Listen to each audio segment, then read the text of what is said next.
Welcome to True Crime Boss. I'm Jarrett Ferrantino. Very productive and interesting and exciting past 24 hours in the investigation into missing Nancy Guthrie. Investigators have secured a DNA profile from a glove found 2 miles from Nancy Guthrie's home. And what does that mean, folks?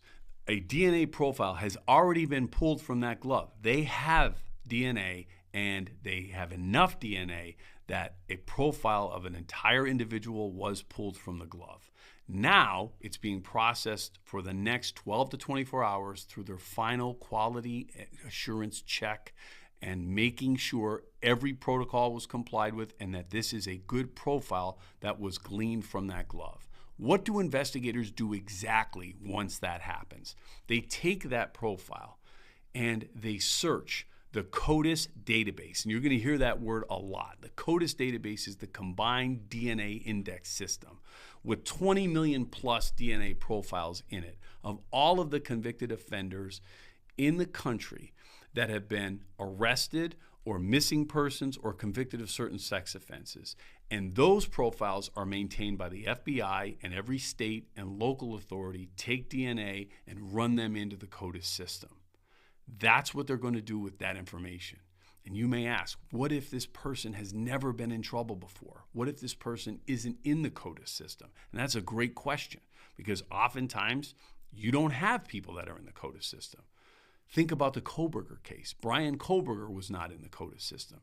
How was his DNA then used to identify him? The DNA in the Kohberger case that came from the knife sheath, the profile that was obtained, was put into the Investigative Genetic Genealogy, IgG database, that not only looks for the individual, but looks for familial family connections of individuals. And that's how Kohberger was caught. So you can bet if there's no hit on CODIS, they're going to run that DNA profile through the IgG database. And they're working to identify this individual. And then what do you do if you get a hit in either of these places? You look at the knowns right now. And what do we know right now? According to the FBI, this individual that was captured on that camera at Nancy Guthrie's home stands between 5'9" and 5'10". He's an individual that wore the jacket we saw in the backpack and the ski mask. Can any of those items through Walmart investigation, Amazon investigation, be tied to the individual that's identified through the DNA? All of those things. Does this individual have a cell phone number? You can bet the cell phone towers will be checked for that individual's cell phone data. And all of those data points will be cooked together and build an affidavit, hopefully build an affidavit of probable cause to conduct search warrants and eventually arrest this individual.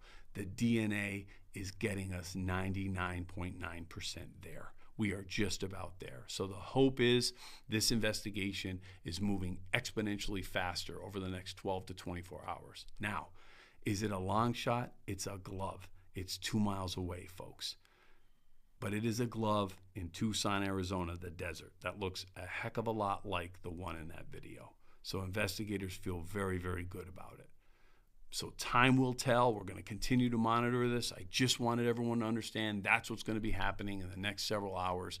And then all of that is going to be tied together and building a case for an arrest, hopefully to find where Nancy Guthrie is, and hopefully, God willing, she's safe and alive and well.